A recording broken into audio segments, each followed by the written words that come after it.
For the first time in T6 Motorsport history, welcome to rFactor 2 and to Imola for the opening round of the T6 TC Championship. Incredibly looking forward to this race here this evening. Of course, one of the most historic European circuits, playing host to an evening which will see our first rFactor 2 winners crowned in an official T6 Championship.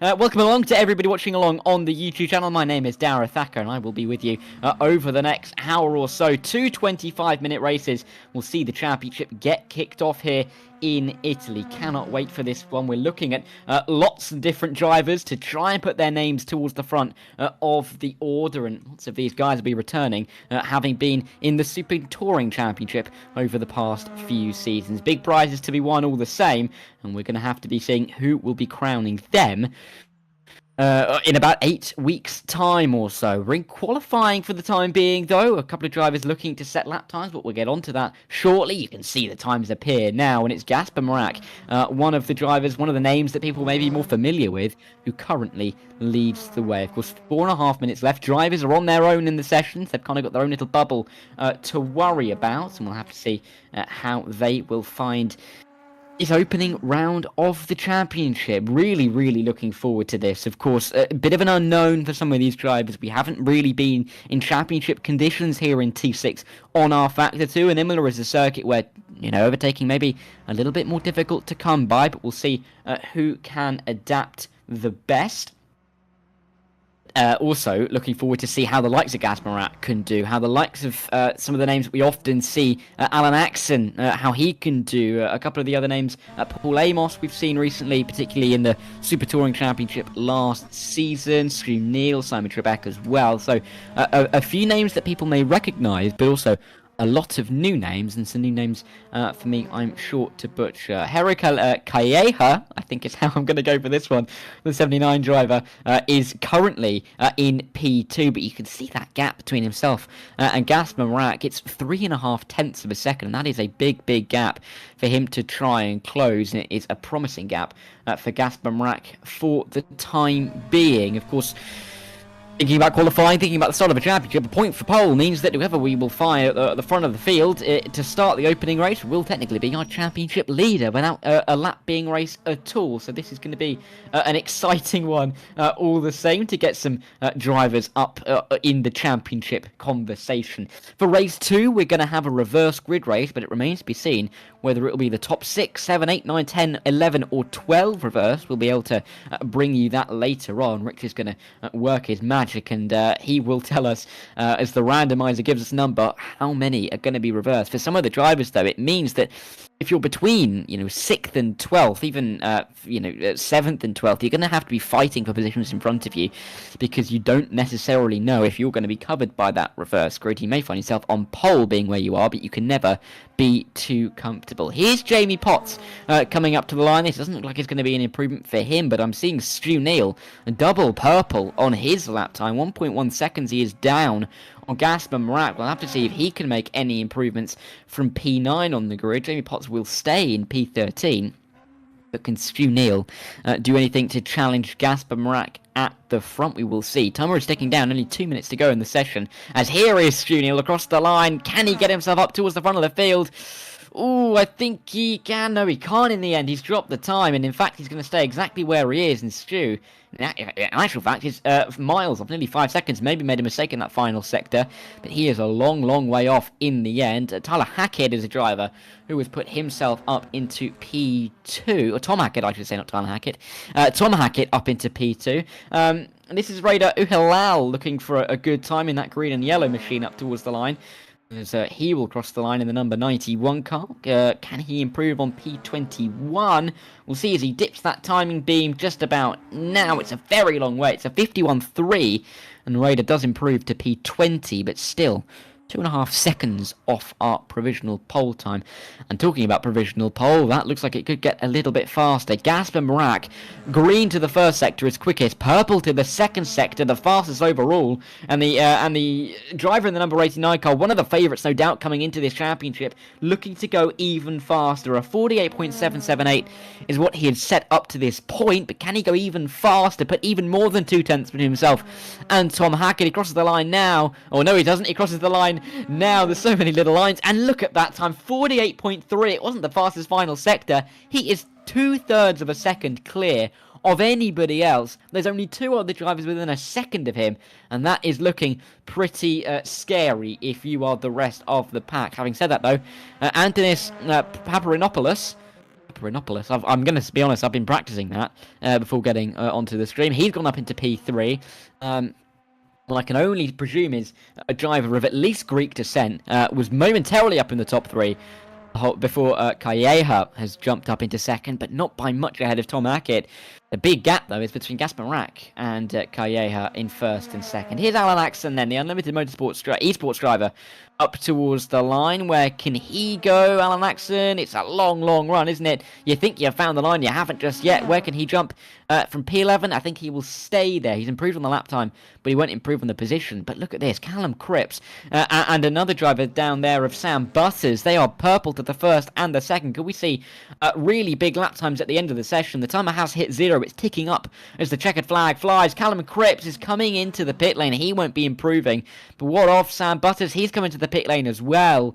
And it looks as if that will be that, unless Temenga, the driver currently in 6th, and that is Anton Temenga, can make any kind of inroads on anybody. He's currently at the back end of row number 3, 1.24 seconds off, and he looks like he's going quickly, as is Mitchell in his car. We saw a jump there, did we? Temenga, yes, Temenga's gone 5th, and he will try and now improve ahead of Mitchell, but Mitchell has got a chance to retake that position. We'll see him now, the number 21 car.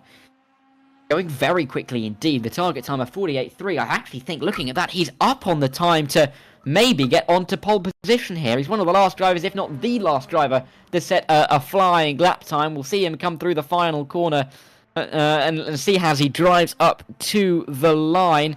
Can he get pole position? The number 21 car, Luke Mitchell, currently sitting in P6. He'd love a big jump here. 4 tenths would find himself into P number 2. Does he have enough? Let's see. It's such a long run to the line. Luke Mitchell goes into P2. It's not quite enough for pole. But Luke Mitchell, right at the end of the session, jumping up into second. And that will be, I believe, the final real meaningful flying lap. But we will see in this qualifying session that we'll see Gasper Rack on pole position, and therefore taking pole position with it.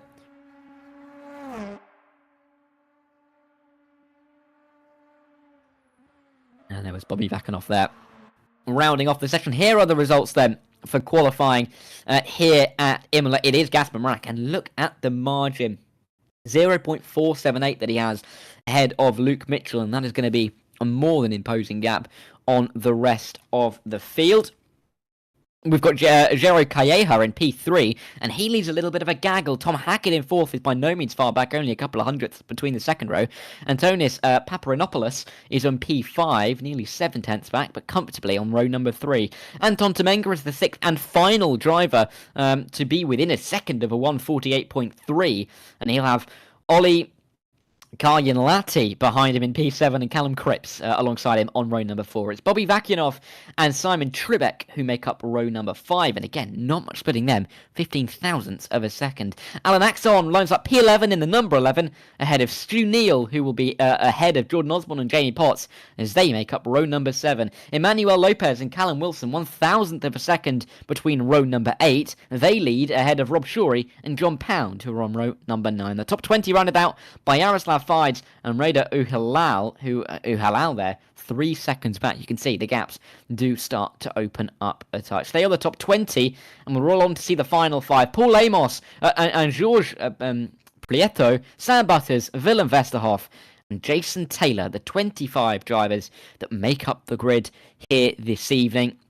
It's going to be an exciting one to see who can really take the initiative at the start of this championship. But a little warm-up session gives me a good opportunity to say we've got to thank a couple of our sponsors who make these streams possible, not least Phoenix Sim Racing, who we will see an advert for between race 1 and race 2, but they are a fantastic organisation, and we do thank them so much for their support and the first prize that they have donated for this championship, which I will get onto in a little bit. Of course, Nerd PC, we thank them as well for their help.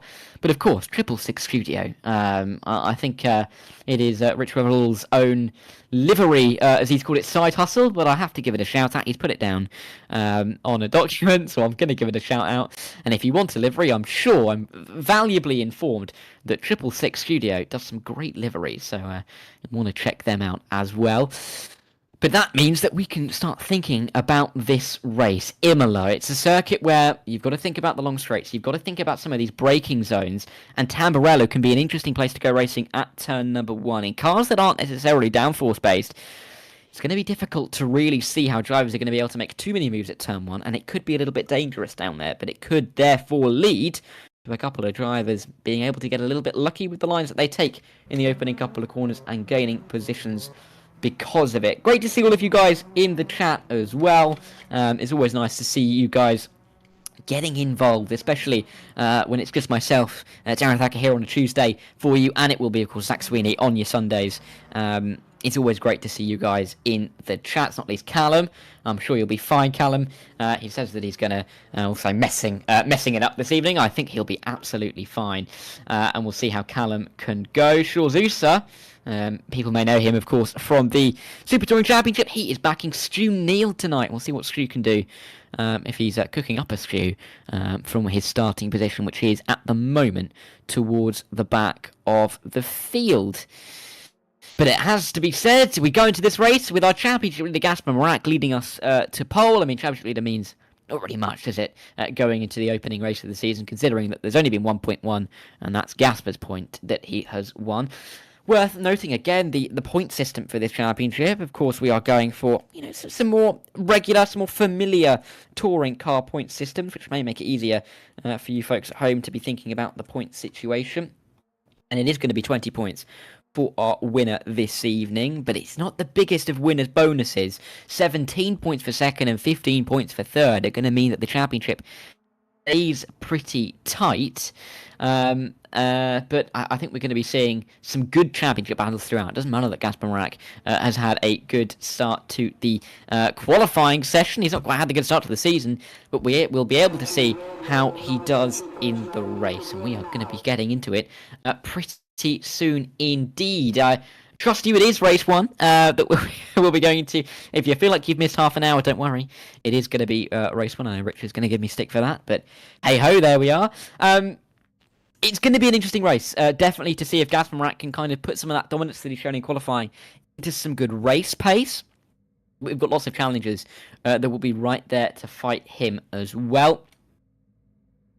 Marak, definitely the driver to beat. There we are, we can see them all gridding up nicely. Drivers will appear on the circuit out of absolutely nowhere. That 30-second countdown will give us a chance to see when drivers have to grid up by.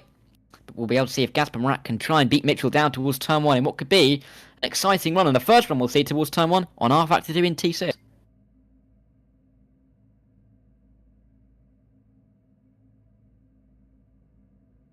Right then, nearly everybody is into the grid. They're onto the grid, they're into the session. We're ready to get racing then. It'll be 25 minutes of side-by-side action here from Imola for the opening round of the T6TC series, and we have got the full formation lap, which I was told about and completely forgot about, I will be honest. So I've got a lot more time to breathe. I was getting ready to go, and as they moved, I remembered what Rich told me at the start, that we've got a full formation lap to get ourselves ready, and Gasper Marak didn't get the miraculous start that I, for half a second, thought he did get. He'll be looking for that towards turn 1, though, all the same, but he'll make his way through the first sector now, and he will get himself ready. Of course, 25 cars in the opening round of the season. Points on the line, going to be an interesting one. And here is the grid. It's Gasper Marak and Luke Mitchell, P1 and 2, and with Hero Calleja and Tom Hackett making up row number 2. We'll see what they can do from there, but Mitchell will be looking to get after the lead. There's no doubt about that. The two Antons, Antonis Paparanopoulos is 5th alongside Anton Temenga. They make up row 3. Ahead of the 22 in the 66, Ollie Karjanlati and Callum Cripps. It's Bobby Vakyanov and Simon Trebek who make up row number 5, with Alan Axon and Stu Neal, who's getting a little bit of support in the chat, lining up on row number 6. We roll on to see Jordan Osborne and Jamie Potts making up row 7, the 42 and the 402 next to each other. That's a nice little bit of synergy. Emmanuel Lopez and Callum Wilson are on row 8, 15th and 16th for them. 17th through 20 sees Bob Shawley and John Pound on row 9, Jaroslav Fides and Reda Uhalal on row number 10, and we'll have to see if the 91 for the Apex hitters will hit a few Apexes and gain a few positions to maybe get himself into those point-scoring positions. Paul Amos, Georges Prietro, Sam Buttons and Willem Westerhoff are the top 24, and our final driver on the grid will be Jason Taylor in the number 34 car. Taylor Tribute Motorsport. See if he can give a good tribute to himself and have an absolute barnstorming race from the back of the pack. 25 cars then will take us to the green flag in this race. Looking forward to it. Glad to have all of your company here on the T6 YouTube channel for the first time this season. Stu Bartley, that is, saying it's nice to be watching rather than being on the T6 grid. I have to say, I agree with you, Stu. I'd rather be watching than competing because I would not be anywhere near the front of the field. And Jason's saying that he's hopefully going to have a better race start when I'll root for you behind, or secretly, Jason, even though I said it on the stream. I hope you get the start you are looking for. Great to see all of you getting involved. Great to see so many cars on the grid for this inaugural race here at Imola. But will it be an old head or a new fresh face to take the opening round win here? We'll have to wait and find out. They are all lining up to their grid slots, but I think it's fair to say that we've seen Gasper Marak line up in a little bit of a funny angle as he comes towards the start. But they all do line up behind a driver coming into the pit lane. Not too sure what's going on there, but everybody now pretty much lining up to the back of the field. That means we're ready to get racing then for 25 minutes here for the opening round of T6 TC racing on a Tuesday night here in the winter or the autumn of 2024. It's going to be a great start for Gasper Marak off of the line. He's pointing away from the generic racing line, but he gets away nicely down towards turn number 1. They're going to be fighting it behind though. There's Calleja and Mitchell going side by side, but they'll sort themselves out before we get to the Tamburello chicane. But it's a great start for Gasper Marak. They'll make their way through the opening couple of corners. A yellow flag in the background as well. A few of the drivers not getting off to the greatest of starts, but you can see from the position changes there. Great start at the back from Taylor, who's up from 25th to 20th immediately. Gasper Marak, though, will be looking to gain away from the rest of the pack through the rest of this opening lap. He already has half a second to Calleja, who got past Mitchell, but Mitchell will be looking to retake that P2, and he'd be hard-pressed to say that we won't see a battle for that position in the near future. They've made their way through Toza, and they're coming up towards the Piratella corner, this fast left-hander, which can be so difficult right at the top of the hill before you dive towards Acqua Minerale. But Gasper Marak has the lead, he has the confidence. The question is, can he start to pull away at the front now?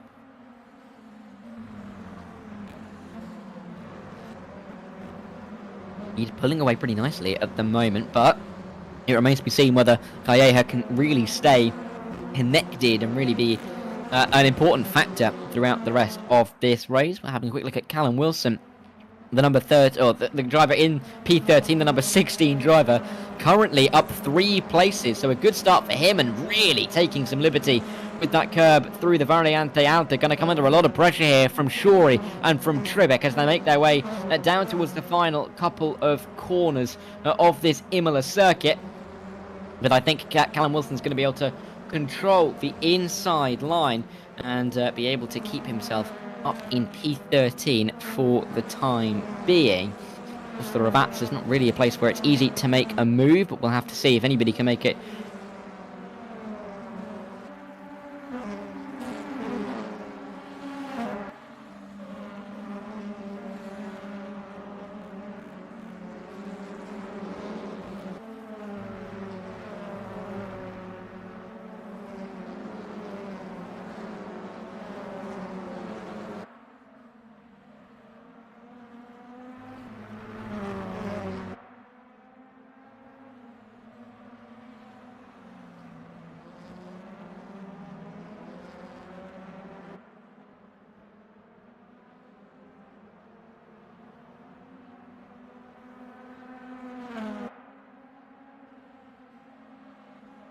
The Villeneuve chicane, but we'll have to see if they can sort themselves out before they get towards the single file part of the circuit down towards Acqua Minerale and down up towards the Variante Alta. It's going to be really interesting. I think also to see how the likes of Callejo, who we're looking at now, is able to come through the field. Mitchell has dropped off the back, and he's got Hackett for company. But those two are still a little bit clear. In fact, I think Hackett's going for the move down in towards the Variante Alta. Has he gone for it? I don't think he has. I think Mitchell just holding him off for the time being. But they've made their way through, and in the end, it is going to be Mitchell ahead of Hackett. He's lost P2, does not want to lose P3, which would be disaster for him as they run their way in towards the Ravazzas. What will be the third time in this race. May only even be the second time, actually. We're on lap 2. The laps feel like they've gone quicker than this, but it's just lap 2. And we'll run our way towards the start-finish line once again. No, we must have done 3 laps. Yeah, surely. We've done 3 laps, and we have. And this will be lap 4 then for Tom Hackett to try and get past Mitchell towards turn number 1. Inside line is where he's going to be looking, maybe thinking about the outside if he has to. There's no room at the in for Mitchell to make a move, for Hackett to make a move on Mitchell as they make their way through this opening chicane of the lap. We've got Marak and Callejo, 1 and 2, still, and they are still gaining time from this duet of cars fighting over the final podium position. Of course, the first P3 on rFactor 2 in T6 on the line for these guys. And they're all going to be fighting for it hard. Of course, they will be in effect of the reverse grid, as will the top 6 definitely. It remains to be seen whether the likes of Temenga, even down to Axel, Neal and Wilson will be involved in a reverse grid, but I think the further down you get, the more likely they're going to be hoping that they're going to be involved in a reverse grid. Wilson, of course, starting P16 up to P12. Wouldn't mind starting the 2 races 16th and 1st here.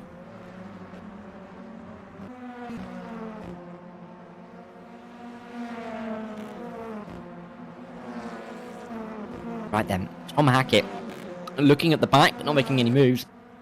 Alan Axon looking on the back and looking to make moves for P9 on Kayan Lati as they run their way through through Variante Alta. Of course, these corners don't have corner numbers, corner names, of course, far superior. Much easier to remember than the others. Worth noting as well, it's not been the best of races for Fides. I don't believe he actually started the race. I believe he was the driver we see coming down pit road before we even got the 5 lights. Osborne and Taylor have also come into the pit lane. Not good at all for Osborne, who has tumbled down the order. Qualified in the top half of the grid, but is now down in 24th place. And I don't think he's going to be, even if he is emerging, it's not going to be helping him out too much to be a couple of laps down. So it's going to be Potts and Trebek who are fighting over the final position for the time being, but having said that, Potts is 45 seconds back, so Trebek looking to maybe get himself into the top 20 after his difficult start to this race. 6 minutes gone then in the opening round of the season. Drivers feeling each other out. Alan Axon feeling his way up into P9. That is Kayan Lati, who has lost out there. They'll come up towards Tozer. Inside defensive line being shown by Axon, and they'll make their way through this slightly uphill left-hander, and we will see Axon keeping his foot in, keeping the position, and getting himself into P9 early on here.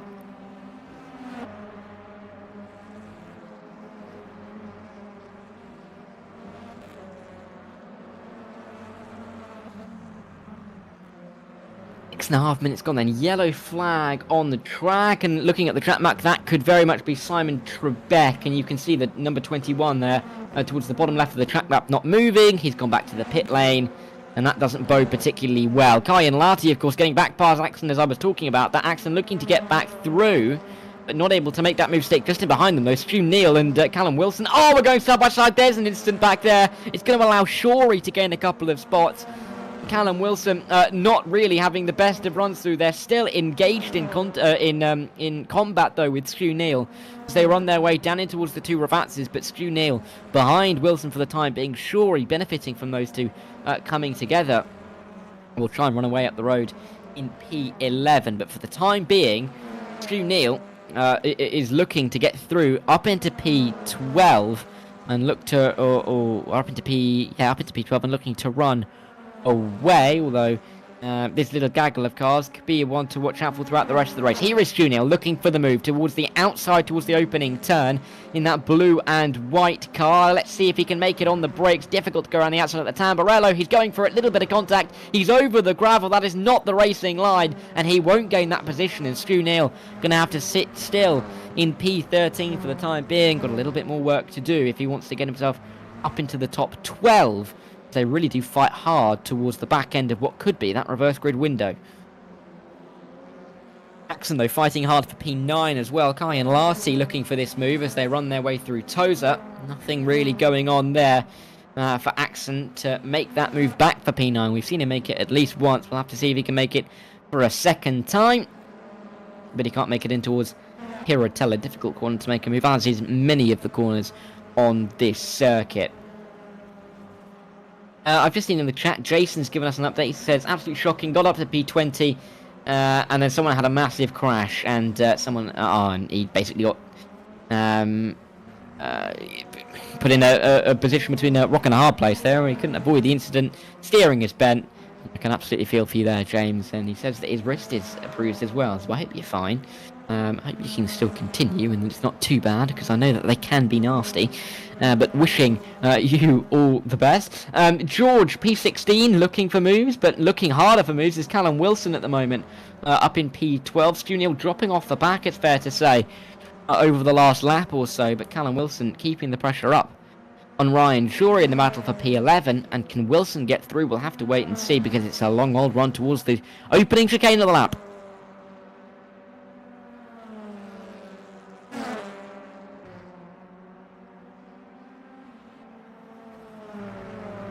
Luke Mitchell then, the P4 man, looking to try and get himself onto our first podium of the season. But he will know, even if he can't get past Tom Hackett in this opening race, he'll get past him in race 2 by virtue of starting in front of him with the reverse grid. So there's always those swings and roundabouts, and the points don't change. So there's always hope for that. I think that's going to be a key element of this season. We see it in championships where you don't get any difference in points between race 1 and race 2 when there is a reverse grid. In that Gaspar Marak, he could get pole, he can win every single race. Race number 1 that he wants to, he can pick up all, it's 22 if you can get the win, pole and fastest lap. He can do that in all 8 rounds if he really wants to and claim 176 points. If he can't cope with sticking in the traffic starting from where he will in race number 2, then the championship is going to have a different prospect to it. Going to be really interesting to see how that works out. Callum Wilson, I think he's just suddenly decided that he is creating his own circuit, wide at Pirotella, wide at Aqua Minerale, struggling to keep it on the black stuff. He will continue on in his battle for P11.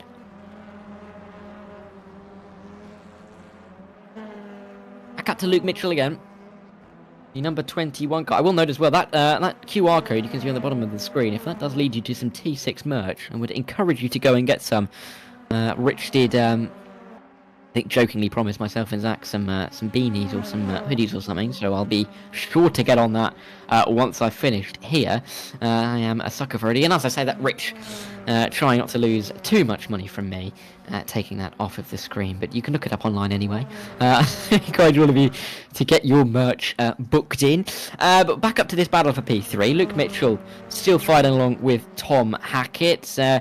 If you are Papourinopoulos, sitting in P5 for the time being, you're kind of just going to be biding your time, twiddling your thumbs and waiting for an opportunity to arise, because these two are likely to be fighting at some point over the rest of the race, and the opportunity will present itself to get involved in the battle. You need to be there to really, really take advantage of it, and I think that's what Papourinopoulos, what his strategy is going to be. I think I'm going to have to continually take a slight breath before saying Papourinopoulos. I have to really put a lot of thought into saying that, but hey, I think my godfather's name is Stamatolatos, and that is similarly long, so I do know what it means.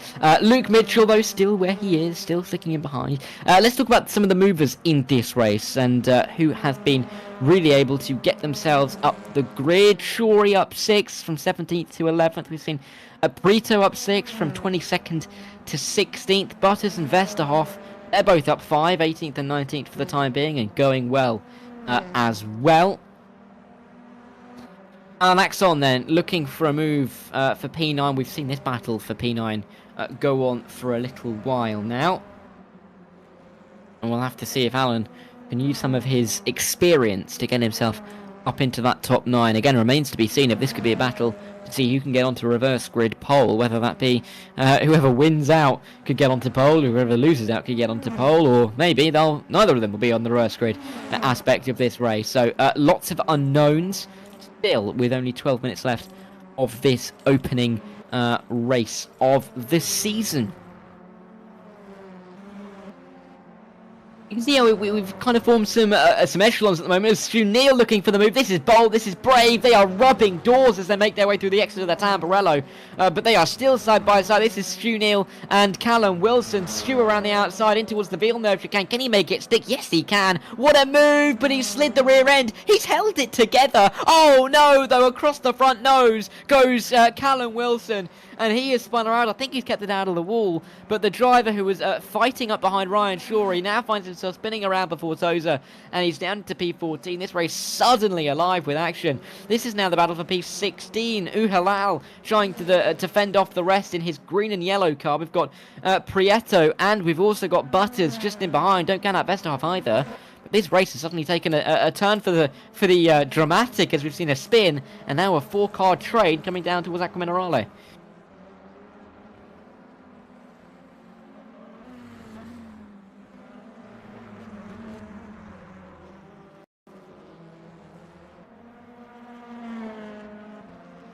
It is George Pietro who's got through then up towards the Variante Alta, but can we see any other moves? Can this be Butters making it around the outside? No, Halal will defend his position, stay exactly where he is in P17, but they will continue on this battle all the way throughout the rest of the race. Oh no, they won't. Big spin, I think we just about caught it. Vesterhoff and Butters must have come together.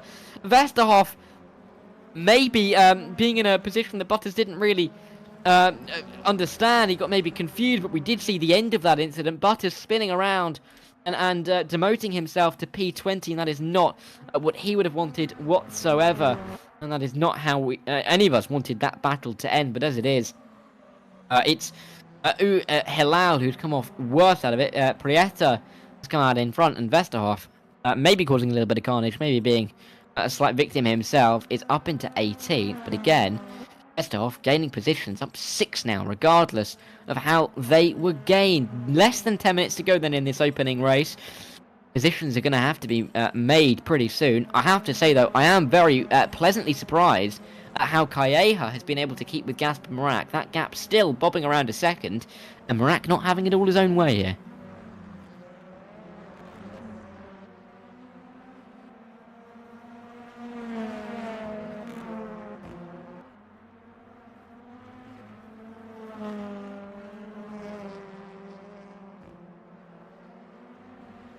Right then, 9 minutes to go.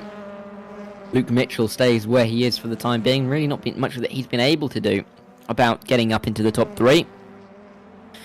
Alan Axon's been able to do quite a bit at getting up towards P9, but he lost that position back to Kyan Lati. And he make it towards the Ravazzas, though. Inside would be the favourable line into here if you're going to make a move, and Alan Axon going to sit exactly where he is, and the number 11 is staying in P10, just for the time being, at least. Turn 1 could be an opportunity, as we will start to see the laps tick away. We've completed 10 laps in this race now. We are getting through this race pretty quickly, actually. The battling is meaning that this race feels like it's going a lot quicker than it really is.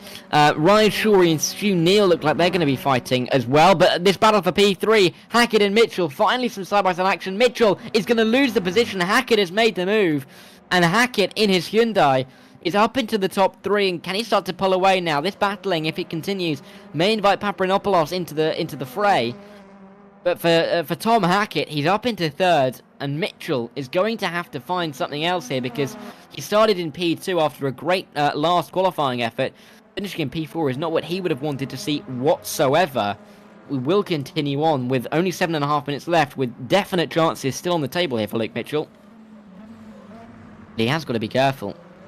So, of the drivers behind, and that just doesn't contain itself to Paparanopoulos. We've got Cripps and Temenga, although a little bit too far back, and Vakinov as well.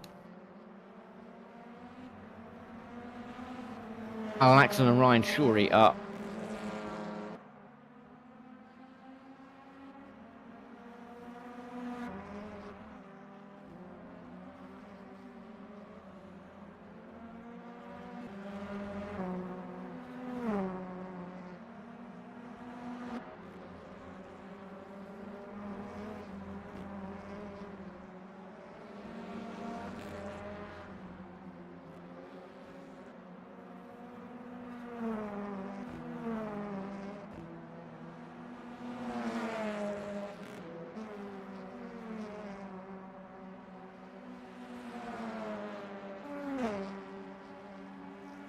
around. Big movers so far, a couple of bonus movers, up 7 now for Prieto and for Vesterhoff. They're both gaining nicely throughout this race.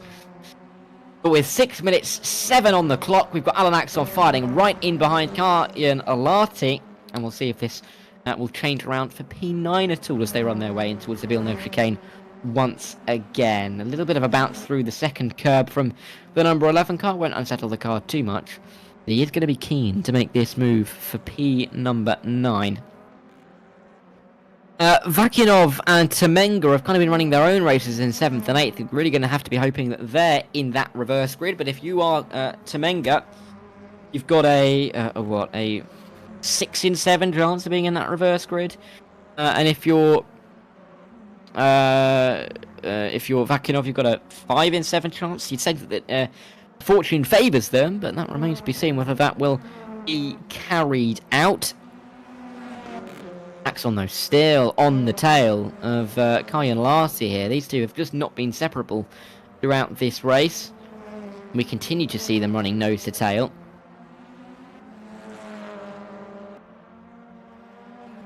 Axon in his Ford looking dangerous against the Honda in front. Here's Paparanopoulos, though. He's right on the back of this battle for P number 3. It's Tom Hackett and Luke Mitchell. They look like they're going to be going side by side. Less than 5 minutes on the clock as they do go side by side towards the opening turn. Such a long run. I've mentioned it a couple of times, but it's worth noting how long it is before drivers can really start to make their moves official on the brakes. Mitchell on the inside. Late braking move from Hackett on the outside. He's going all the way around, tiptoeing his way through. And Hackett keeps the position. They are still side by side on the exit of the corner. And I think Mitchell might have a go. No, will sit where he is. And he's going to come under pressure from Paparanopoulos as they come in towards the Villeneuve chicane. In the end, Mitchell and Paparanopoulos holding station, but dramatic moments and a great move around the outside for Hackett. Inside for Mitchell, not going to work out, but these guys not going to give it up at all as they get towards Piratella.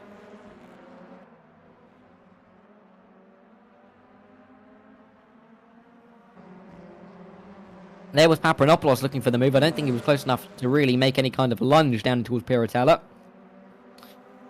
But he won't be pleased all the same. Here is Calleja, who of course had that incident earlier in the race, dropping him down to P8 after starting up towards the front couple of rows.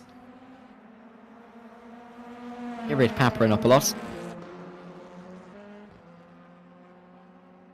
Hailing Mitchell and Hackett in this battle for P2. Calleja must have had a moment recently actually thinking about it, because I don't remember him seeing go down the order. But we haven't... No, I can't remember seeing unless my memory has departed me. But regardless, Callum Cripps is in this as well. A P5 in this race, for P4 even. As the battle for P2 has really hotted up. Gaspar Marak has that 11-second advantage and should surely put pay to that for the rest of the race. I do believe we've got 2 more to go here. There's still chances for Mitchell to make a move stick, although we have seen Hackett defend valiantly down towards turn 1 and down in towards the Villeneuve chicane. This time around, though, no move on the table for anybody, and they will run nose to tail with 2 minutes 40 on the clock here at Imola.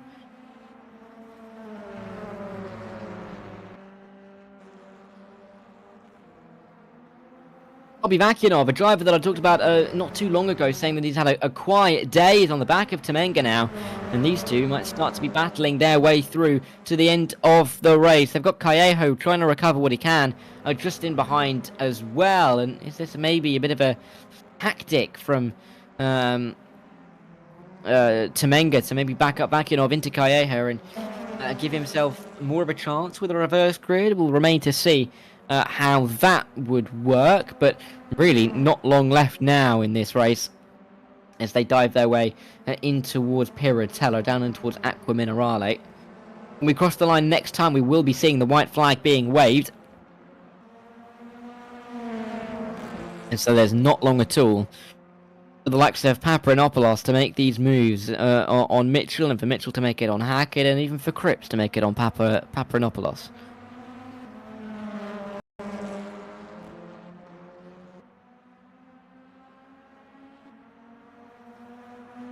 Time are really now ticking away, and chances are really now going away from some of these drivers. They have not got long now left to make these moves stick in the way that they'd probably want to be doing so. Points on offer are more important than a reverse grid, I'd say, this early on in the season. We'll have to see who can really gain maximum points from this little gaggle of cars. Hackett and Mitchell fighting over P2. Mitchell's going to have to go to the outside line. We've seen Hackett defend on the inside. Can he defend on the... Oh, well, they switch over, though. There's changing of lines as they make their way down in towards the opening corner at the Tamburello chicane, and they will stay line of stern. 1, 2, 3, 4, flashing through the frame. But Paparinopoulos, maybe like me, was thinking that a move was possibly on the table there for Mitchell. In the end, he's not gone for it, and the chance, therefore, for Paparinopoulos to pick up the pieces has gone away in itself. Oh no! Oh no! Big spin! Oh, it wasn't even a spin, it was just a big slide there from Callum Cripps. Oh, Paparinopoulos getting a bit of a tap up the rear though from Cripps, looking for the move, a little bit of a tap again though as they come through Tozer, rubbing doors as they make their way on the exit, but through goes Callum Cripps. He's up into P4, and Paparinopoulos, who was looking for a podium at the start of this lap, may have to settle for P5 in the end. And they'll die through Tamburello, and I don't think we'll have a very happy Antonis in the number 11 car, but we'll have to see how that unfolds in race 2. Of course, Paparinopoulos will be back ahead of Cripps as it stands on the reverse grid. While all that's going on, though, in the battle down for P2, we have barely talked about the man up in the lead, Gasper Marak. He has led all the way from the start, and he's just not looked back. Dominance personified from the 89 driver. He took pole by a margin. He's going to win the opening race by a margin. We'll have to see how he does when we get a reverse top 11 in this race. The top 11 will get swapped around, which means Gasper Marak wins race 1, will start race 2 in P11, and he has shown his dominance as he wins the opening race from T6 Motorsport on rFactor 2 in the opening round of the T6 TC Championship. The battle for P2, though, it's Tom Hackett ahead of Mitchell. They're going to nearly drag race themselves to the line, but Tom Hackett has it, and Tom Hackett has P2, and he will start from P10. It's Mitchell, Cripps, and Paparinopoulos who are in 3rd, 4th, and 5th, as this little gal comes to the line. 3 wide they are across the line. Who takes it? It's Callejo. I think it is. It's Callejo who gets 6th. After starting that lap 8th, Axon was in there as well. Vakinov, Temenga, and then Kayan Fati there as well. Stu Neal will be on reverse grid pole ahead of Lopez. But that was a dramatic ending to the race. I don't think I saw coming. Drivers clearly tripping over each other a little bit. Alan Axon wasn't in that battle. He was fighting to get up into P9. All of a sudden gets P7 across the line. Great result for him. But he is firmly in the reverse grid. So much so, he'll start from P5 in race 2.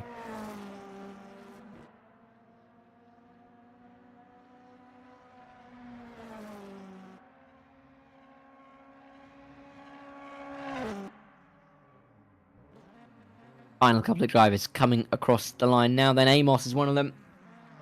We've got Uhalal, Butters, and I think the final driver will be Potts. Jamie Potts across the line.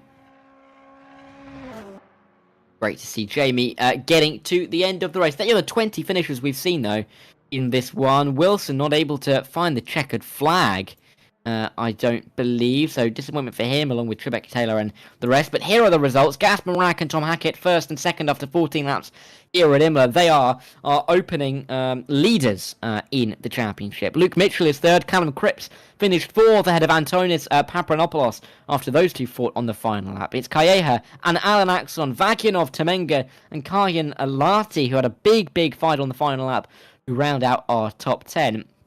And with the top 11 being reversed today, it means that we will have one more driver in that reverse grid. That man is Stu Neal. The number 4 car will start from pole, and we'll see what he can do in race number 2. Emmanuel Lopez and Rob Shorey are 12th and 13th, with John Pound and George Prieto inside the top 15. Good recovery there from George in the number 11. Willem Westerhoff is 16th, Paul Amos in 17th, with Raider Uhalau, Sam Butters and Jamie Potts, the other drivers, to finish this race.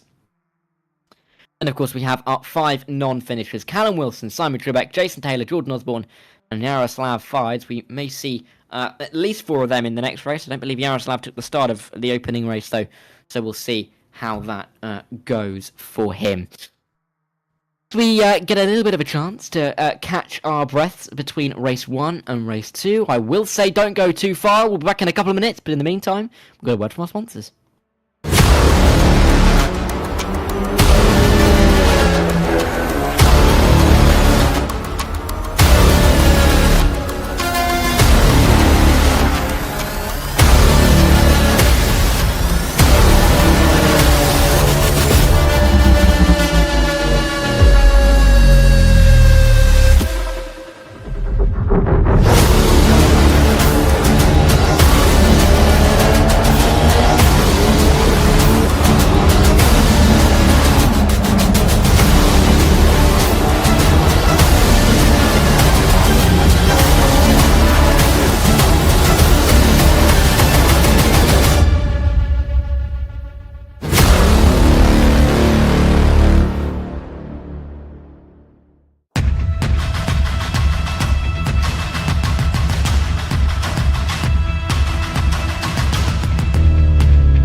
Race number 2 of the evening here for the T6 TC series on rFactor 2. Of course, we thank all of our sponsors, Phoenix Sim Racing, particularly for all the good work that they do.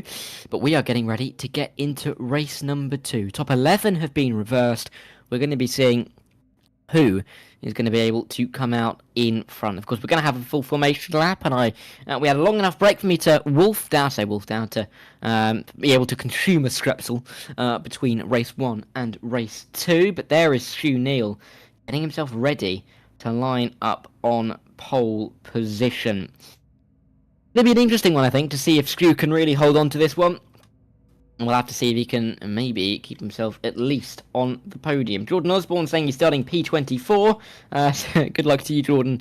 We'll see what you can do back there. Thanks to Stuart for his kind words.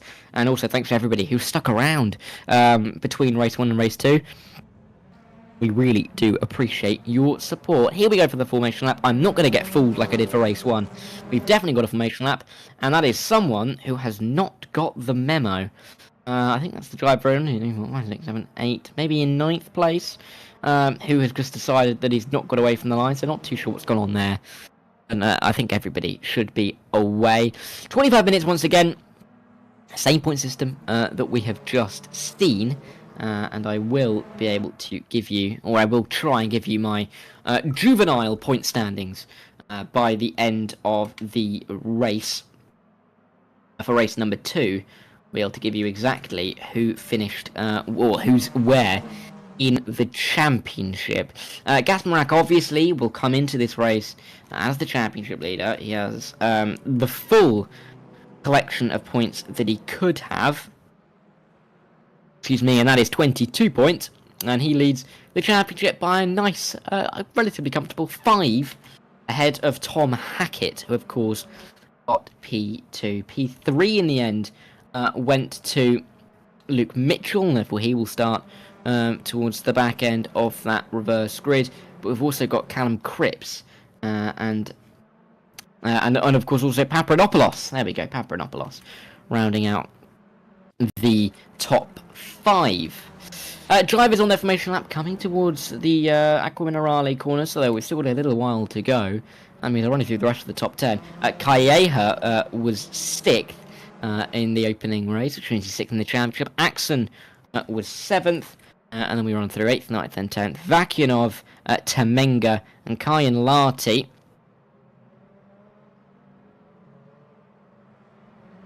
And those drivers all will find themselves in the top 10 in the championship. They'll all find themselves in the top 10 for the start of race 2, apart, of course, from Gasper Marak, who will start in 11th. Stu Neal, the only driver outside the top 10 in the championship to find himself inside the top 10 on the grid, and that's because he finished 11th, and with the reverse grid, will start on pole position. Other drivers picked up points in the opening race, of course, Emmanuel Lopez and Rob Shawley.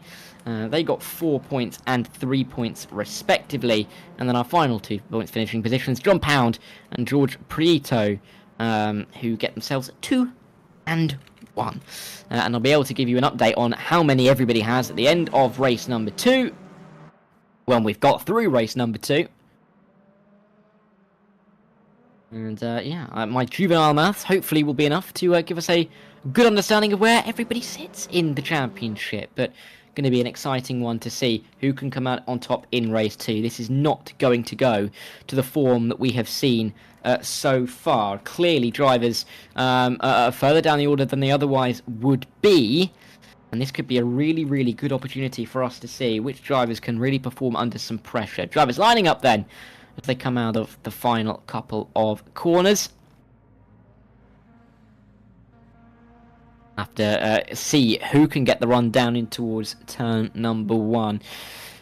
Neil, leads us from pole position. We've got 25 cars lined up on the grid for race number 2. It was a successful race number 1, but with the reverse grid for the second race, it's going to throw up a little bit more in the way of drama. We're going for racing here at Imola for the second time tonight, and Stu Neal will lead us towards the opening corner. Already drivers trying to get moves off the circuit, frankly, towards the opening turn, but they'll make their way towards the Tamburello. 2 and 3 wide in the mid-pack. Kayan Lati and Temenga are going to go side by side as Kamenga nearly takes out Kayan Lati, and it's just going to allow Neal to gain away that little bit more. Vakianov is in 4th, and Calleja getting past Axon early off the line. That's going to be important for him. But we can see, a big crash in the background. Massive crash. Car spinning back onto the circuit. That's Paprinopoulos, who's come back onto the circuit in a position that he would not want to be in at all. It remains to be seen who else is down there, but drivers all over the road. Someone else spinning through Villeneuve. 2 drivers spinning through Villeneuve. It's all gone Pete Tonk for some drivers. Not for Callum Wilson, though. He's gone from 21st to 11th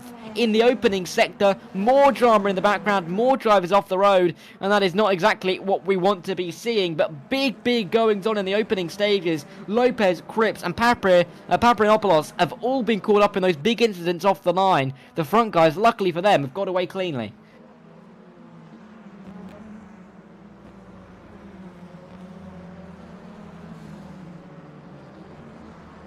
Drama at the start of race number 2, and we have got a safety car in this race. A safety car to help clear up everything that we have just seen. Because that really was quite dramatic through the opening few corners. Drivers all over the road. And not in positions that I think they wanted to be in. Paprinopoulos found himself stranded across the circuit. And definitely in a situation which is going to cost him a lot, and we'll see if he can even keep it going. Lopez, I don't believe, is going to be able to finish this race. Not what he wants to be seeing.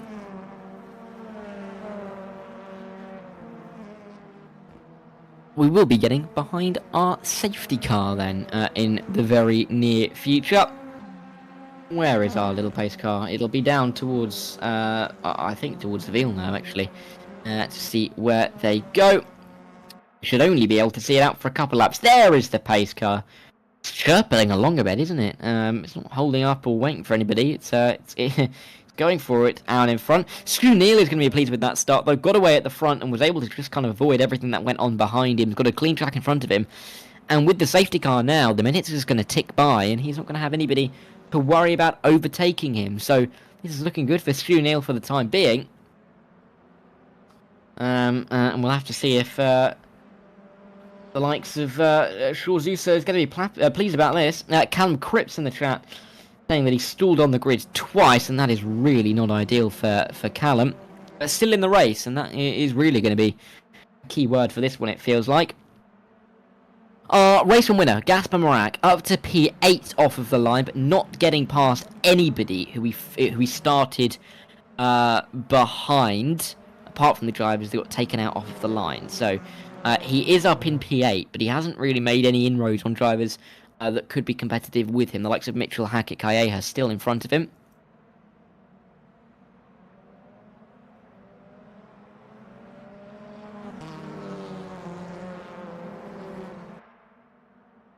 More minutes left to go. We've still got a little bit of time behind this safety car. It's all well and nice though. It gives me a chance to just get in a couple of the DNFs on my little spreadsheet. That will help me bring you guys all of my little stats and facts. Because as you will come to realise, I am nothing without my little stats and facts.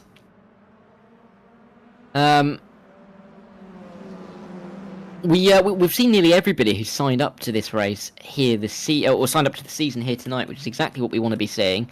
We've got David Zervers, Poddy Flack, and Zvonimir Burek, are the only drivers who were on the entry list that Rich gave me who aren't here tonight. So really good attendance from everybody, and it's great to see everybody getting involved in a I'd say a new championship. We all know it's not new.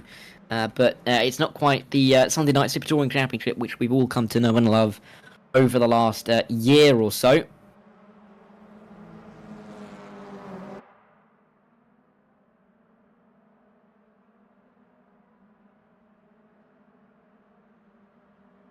we are still under this safety car for the time being. Once we get the safety car in, we'll be going racing once again, and we'll be seeing who can win this race number 2. I have now sorted out the spreadsheet, so it looks absolutely glorious, with everybody in their rightful positions. I can now do some maths. You know, maths is always one of the most fun parts for me, especially alongside Zach Sweeney at the back end of last season in the Super Touring Championship, when we had about a 9-way championship battle going on. Doing some live points on paper wasn't necessarily the easiest, but doing it on a spreadsheet where you can just plop it in is absolutely wonderful. Lights are out on the safety car, though. We will be coming in at the end of this lap, and it means that Stu Neal is going to have about 18.5 minutes of this race to try and fend everybody else off in the lead.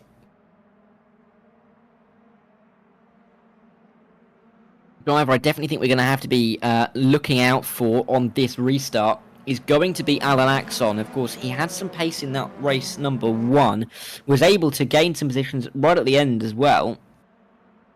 He do more of the same in race number 2.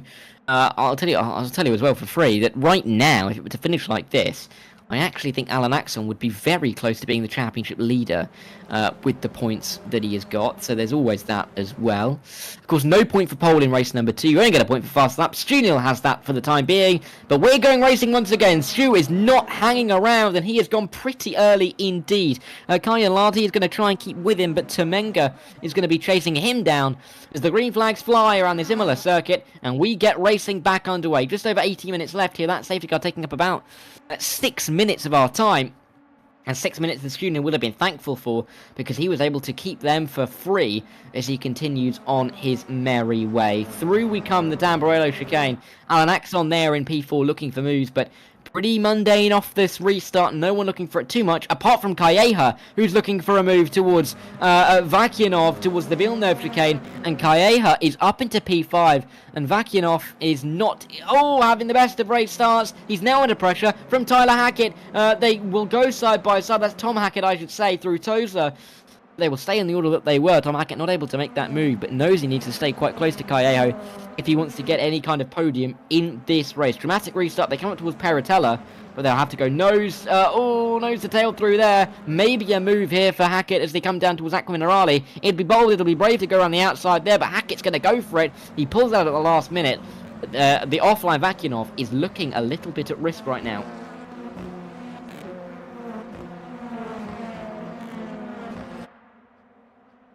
Outside line for Tom Hackett. Is it going to work for him here as they come in towards this Variante Alta, keeping his foot in towards to get the inside line as they come through the second part of the chicane, and he will get the drive, forcing Vakyanov to use a little bit more of the curb than I think he otherwise would have enjoyed. And Mitchell is now going to get himself involved as well. Gaspar Marax just off the back of this battle. Don't count him out in that blue car. We're nearly going to the back of Mitchell as they run their way in towards the final couple of corners at the two Ravatzes, but Marak having to stay exactly where he is for the time being as we get a full racing lap done here at Imola in race 2.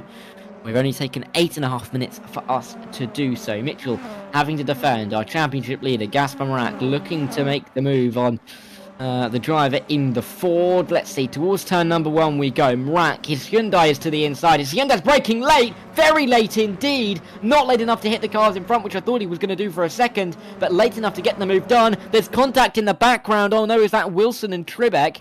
It's Tribeck, definitely. I think it is just Tribeck who's come off worse there. Gutting for him, such a good start for Simon Tribeck after not finishing the opening race, but tumbling back down the order and looking like he's going to be out of the points once again.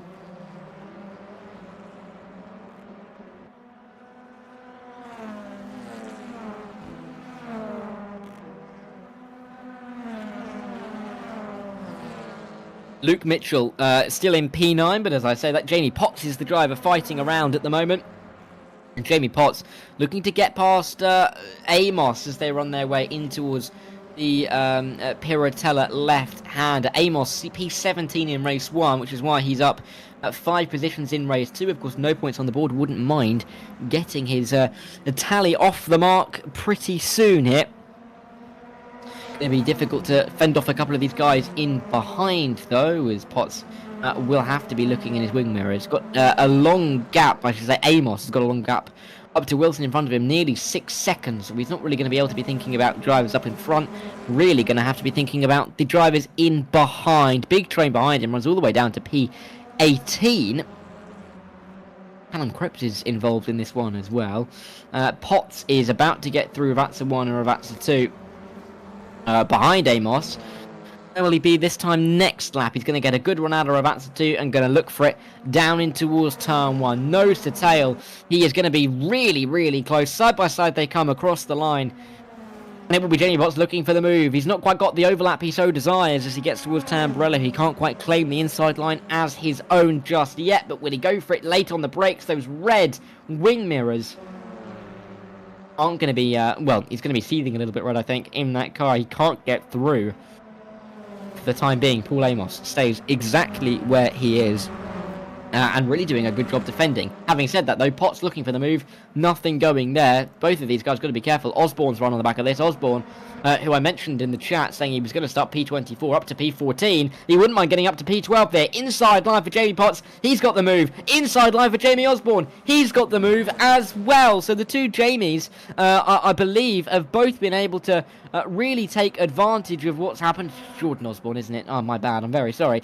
Jordan Osborne and Jamie Potts, the two J's, are up to 12th and 13th, and Osborne now can try and chase after Potts down towards Aqua Minerale as they still battle in behind with Butters and Amos. Up at the front, though, Neil not having it his own way, and the top three run nose to tail through the Variante Alta.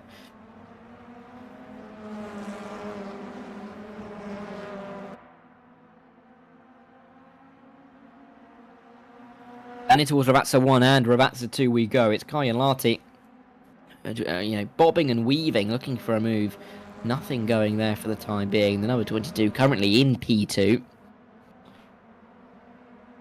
But he's not able to make the move just yet. Great exit off of rFactor 2, though. This is a big chance, though, for Ollie Kyan Larty, who would love to get this move done right now. If he could get a win here, he'd be really involved in a championship picture if it were to stay like this. Down towards turn number 1, he's got the move done. Stu Neal has no answer. Here comes Temenga as well as they make their way towards Tamburello chicane. Kyan Larty will control it. Stu Neal has no answer. And Ollie Kyan Larty is into the lead here at Imola. And can he try and pull away a little bit here now? This could be really, really key for him in his race. If he could get through and build a gap. I'd say he's got through. If he can build a gap now. Kamenga looking for the move on Stu Neal as they run their way in towards Tosa. But Stu Neal will keep that position for the time being. And Temenga, who finished in front of both of these guys in race 1, so started behind, looking to make these moves back on them. Callejo, another driver to really keep an eye out for. Calleja, after he's gained some positions off the start. Alan Axon as well. A lot of drives are going to be on pretty much the same amount of points with the reverse grid that we will end up seeing split itself out. Here is Temenga looking for the move on Stu Neal. Inside line, is it going to work out for him? Not quite yet. They bounce their way through the Variante Alta, and Stu Neal will keep where he is for the time being, but they're going to drag their way down in towards the two rFactors, and I think Temenga's got the move. Indeed he has, and it means that Anton Temenga now puts himself up into the top 2. Stu Neal falling back a little bit now. He's lost like 2 positions on the last lap. He can't afford to lose too many more. Asma Marak as well doing a bit of a recovery drive. He's up now to P7.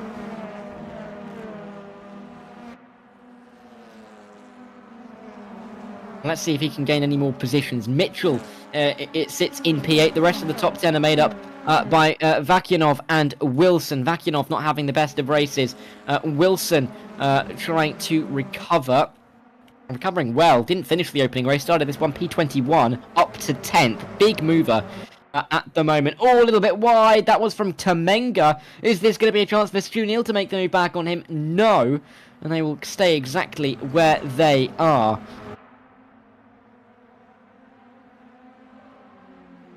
Story, Potts and Osborne round out the top 13. Osborne, of course, he's another driver who's carving his way through the field, as is Fides behind Butters. And Fides wouldn't mind picking up a point for his troubles so far this evening. Not had the easiest of nights so far, but looking to pick up a good haul of points. If it were to finish like this, right now, Tom Hackett would be your championship leader by a point. That's an absolute lie. Gasper Morak would be your championship leader by 4 points to Tom Hackett, who would lead then 1 to Ollie Kayan-Larty, which just shows how tight it can be after an evening's worth of racing. And still 10 minutes to go, though, and this can all change around in a very short space of time.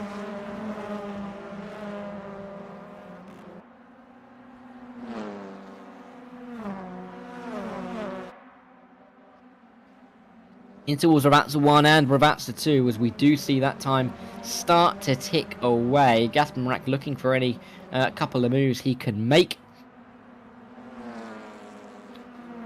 Interesting that Paparinopoulos has currently got the fastest lap.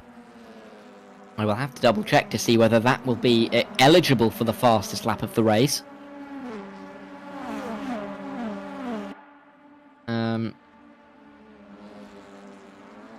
I will double check that for you all.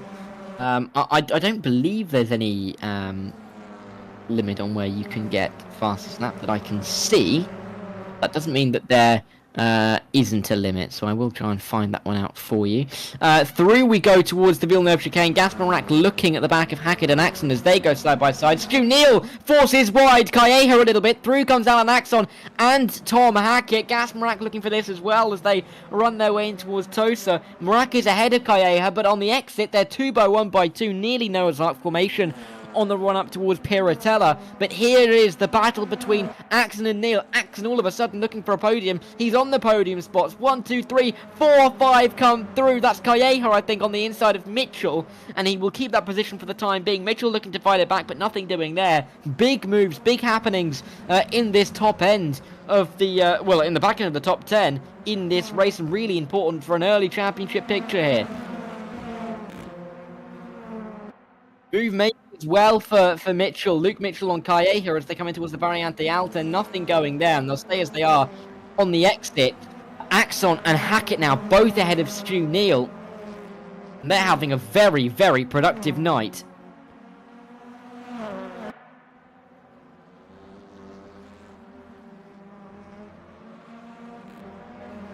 Here comes Morak, though. Morak around the outside, keeping the position on Calleja, who has dropped down a little bit now. He's lost some of the points he would otherwise have been gaining. He will stay exactly where he is. They'll run their way towards turn number 1, but there's pressure between Hackett and Stu Neal. Stu Neal clearly got a good car in a straight line, and we'll see how he can use it this time around. Oh no! There's a car off in there. Oh my word, that's Calleja. He's doing somersaults. That is not what you want to see. And he's on his side, actually. That is Calleja. He's had a torrid evening. He qualified so well in race 1, dropped down the order, and he has towed it back to pit lane. I think that's going to be him done for the day. And Calleja is out of the race in spectacular fashion here. And that really does shake it up now. Massive, massive off for him. And it promotes everybody else up a position in the meantime.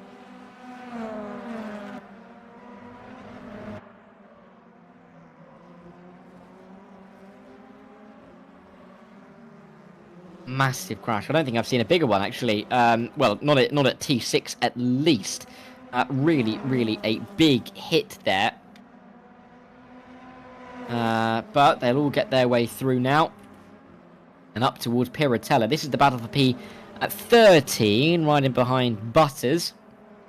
These guys all looking to pick up points. Here's George Prieto looking for the move around the outside in the number 11 car. Not going to be able to make it, and will have to sit in behind. But clearly keen to make this move.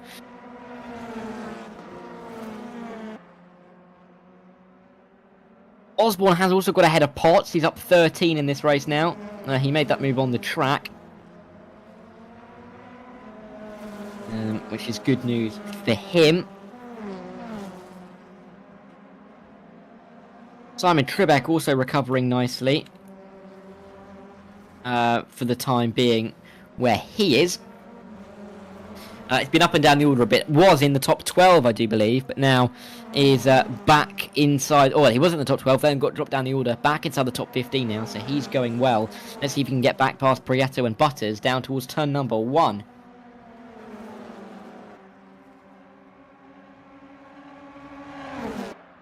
Prieto, though, ducking and weaving, looking for the move. To the outside, he'll have to go. Can he make this around the outside? It's Butters on the inside, Prieto on the outside, and they will run in that same order as they make their way through the Tamburello. But don't count out Trebek here. He's got a great run on both of them as they come out of this opening chicane towards Villeneuve. Can anything change? I don't believe it will, but big moments in this battle for, albeit a couple of points, but every point is going to matter in a championship like this where... well, I mean, from when you get to P5 all the way down to P15, it's a point for a position. That all of these positions mean a lot. There's Prieto looking for the move, not come off well, and Trebek looking for it around the outside. That's not going to work out for him either. And we will continue on. Up now to the battle further up. P5, this is Stu Neal trying to hold on ahead of our Race 1 pole sitter and winner, Gasper Mrak, with 4 minutes left on the clock.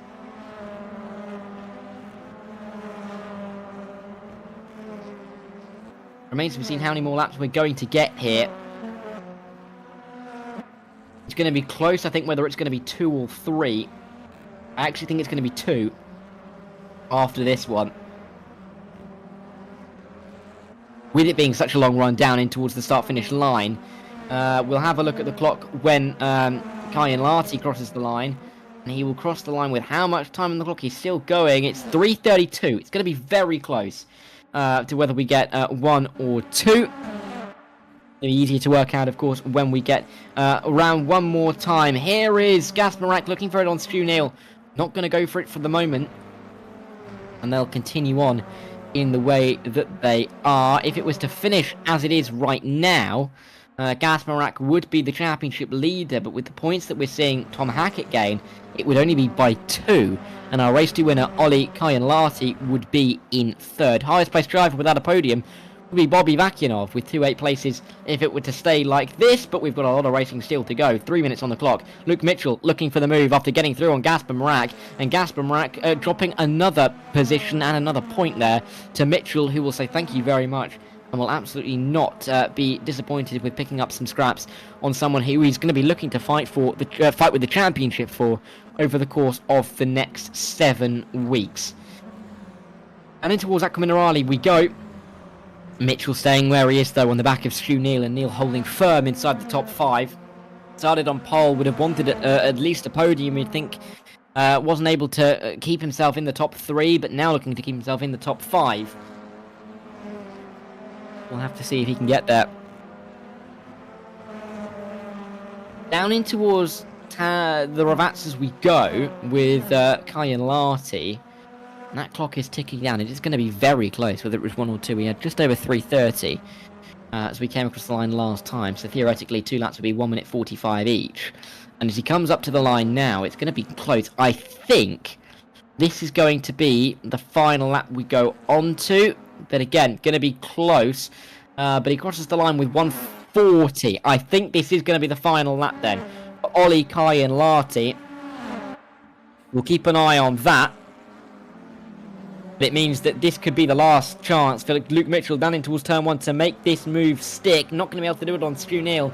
And Stu is holding firm in P5 at the moment. It must be so frustrating for both Mitchell and particularly for Gasper Mrak, who feel that he has the pace. Absolutely has the pace to be further in front. And he's having to stick with where he is for the time being as they run their way now through the Villeneuve chicane. A little bit wide from Stu Neal, dipped a wheel into the gravel. Luke Mitchell looking for the outside line at Tozer. Can Stu defend the inside line? He's going to cover that line off, and he's not going to really allow any kind of outside line move. Look at Gasper Mrak though, looking for the move on Luke Mitchell as they run up towards Pirotella. He can't make it 3 wide up here, but Mitchell's looking for it on Stu Neal. Outside line for him. Stu Neal's got the inside line, very, very tight for the Brit as they work their way through the Pirotella corner. I think it's just about going to be Mitchell who emerges ahead, as does Gasper Mrak. He goes for the up and underline. It's worked out for him. He gets Stu Neal. He hasn't quite got Luke Mitchell, but as they still fight towards Aqua Minerale, they are still side by side towards the Variante Alta. The championship leader, Gasper Mrak, one of the favourites, will definitely coming into this season, is up into P6, and Stu Neal loses that P5 right at the end of the race, and he'll be gutted with that, I'm sure.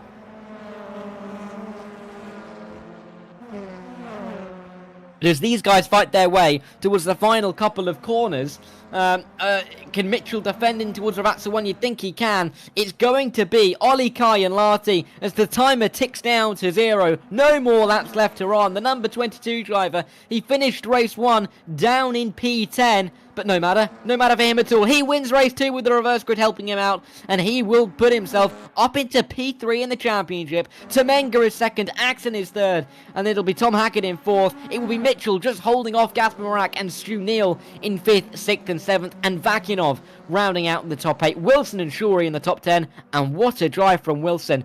21st that was to 9th. Also from Osborne, 24th to 11th. Great days for both of them.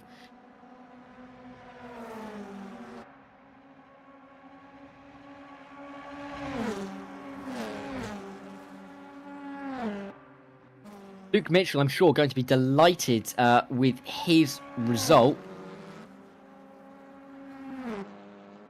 Stu Neal will be, albeit slightly disappointed, you'd say, after he finished in a position where he maybe could have thought he could have gained a little bit more. Rob Shorey with his first top 10 of the season as well. Osborne in the end, getting himself up into 11th. Getting 13 places in the end. Potts and Butters were 12th and 13th, and we had Prieto and Tribeck rounding out the top 15. Which means that I am going to be able to give you guys a little bit of a snapshot of the championship before we leave here today. Waiting for the final driver. This is Paparinopoulos. He will finish in 21st, of course, got caught up in that incident off the start. Valiant effort for him to get to the line, but that is where we finished. 21 drivers getting the flag, and really good to see all of them.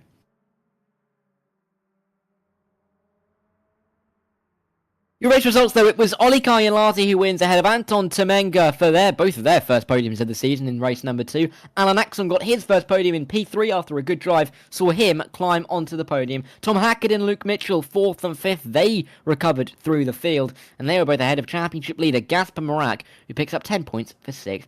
Stu Neal and Bobby Vakinov were in 7th and in 8th, with Callum Wilson and Rob Shorey rounding out your top 10, picking up 7 points and 6 points respectively.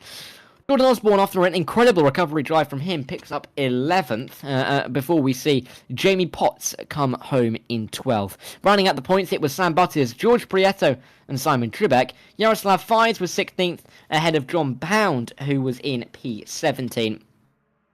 With the top 10 in the end rounded out by Paul Amos, Willem Westerhoff and Rida U Hilal. Only a few more drivers there, and as we round out the day's action, it was P21 in the end for Anton Paparinopoulos. I'll wait to see whether he will get the point for fastest lap, but I'll tell you now, it won't affect his position after not picking up any points at all. Sadly, though, we weren't able to see a finish from Calleja after his spectacular crash. Cripps, Taylor or Lopez. So then, with that all said and done, I can say that after the opening round of the season, we have got Gasper Marak leading the championship by just a couple of points. 32 for him, 30 for Tom Hackett. And those two are going to be two drivers I think we're going to be looking at throughout the rest of the season. It's Kaienlahti and Luke Mitchell who provisionally emerge, tied in third with 26 points each. Of course, Ollie will get it on the countback. Alan Axon and Anton Temenga, two drivers for 5th and 6th, tied for 24. So, a very close championship battle up near the front, and it's exactly what we'd love to see in this kind of format worth of racing. Big days as well for a couple of the drivers coming back through the field. I'm sure the likes of Callum Wilson will feel confident after gaining towards the back of the pack after his difficult race number 1. But also a couple of drivers who didn't get points in race 2 will be definitely looking to keep themselves up there, not least Antonis Paparinopoulos. But in 7 days' time, we'll be back in the T6 Motorsport Touring Championship, where we'll be heading to the sunny Donington Park, and it should hopefully be a fantastic race. I hope you join us then. In the meantime, we thank our sponsors who make these broadcasts possible, and of course we thank you, the viewers, for watching along. It makes it all worthwhile for us. But don't miss next week at Donington Park. Don't miss Sunday either for the Super Touring Championship. It'll be Zach Sweeney covering that for you as they go to Brno. But I'll see you guys in 7 days' time for the T6 TC Championship.